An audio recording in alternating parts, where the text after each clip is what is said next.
তো আজকে আমরা যাচ্ছি একটু অ্যালেক্স সবুজের জুতার শোরুমে। তো অ্যালেক্স সবুজের জুতার শোরুমটি গাজীপুরের চৌরাস্তা অনুপম সুপার মার্কেটের দ্বিতীয় তলায় অবস্থিত। তো হ্যালো এভরিওয়ান, কি অবস্থা সবার, কেমন আছেন সবাই? আশা করছি সবাই অনেক বেশি ভালো আছেন। তো আপনারা সাথেই থাকুন এবং দেখতে থাকুন। তো অ্যালেক্স সবুজের জুতার শোরুমে চলে আসছি। তো তানজুম ভিতরে আগেই প্রবেশ করেছে। ভিতরে প্রবেশ করেই সে জুতা দেখা শুরু করেছে। তো তানজুম অনেকদিন যাবৎ তার পায়ের জুতা নেবে বলে আমাকে অনেক বলতেছিল। তো আজকে ফাইনালি সে জুতার শোরুমে চলে আসছে, তাও আবার অ্যালেক্স সবুজের জুতার শোরুমে। তো এখানে যে মিররটা ছিল, আয়নাটা ছিল অনেক সুন্দর।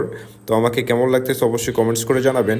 আর তানজুম বারবার বলতেছে আমি একটা জুতা নেবো, জুতা নেবো। ভাই বারবার বলতেছে ভাই নেন, অনেক ভালো হবে। তো আমি বললাম ঠিক আছে ভাই, দিয়ে দেন। তো তানজিম আবার বলতেছে যে এটা একটু মানে পায়ে লাগতেছে না ঠিকভাবে। তো ওরা বললো যে পায়ের সাইজ আছে, আপনার কোনো চিন্তা করেন না। এবার সেটা আমার অনেক কথা হয়েছে, অনেক ভালো মানুষ।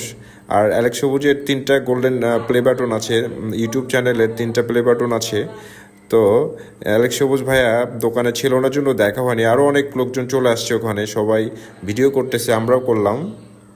তো অ্যালেক্স সবুজের শোরুমে অনেক লোকজন চলে আসছে জন্য তানজুম একা একা বাইরে দাঁড়িয়ে আছে। তো আমিও চলে আসলাম। তো ভিডিওটা কেমন হয়েছে আর অ্যালেক্স সবুজের শোরুমটা কেমন অবশ্যই কমেন্টস করে জানাবেন, আর ভিডিওটা শেয়ার করে দেবেন।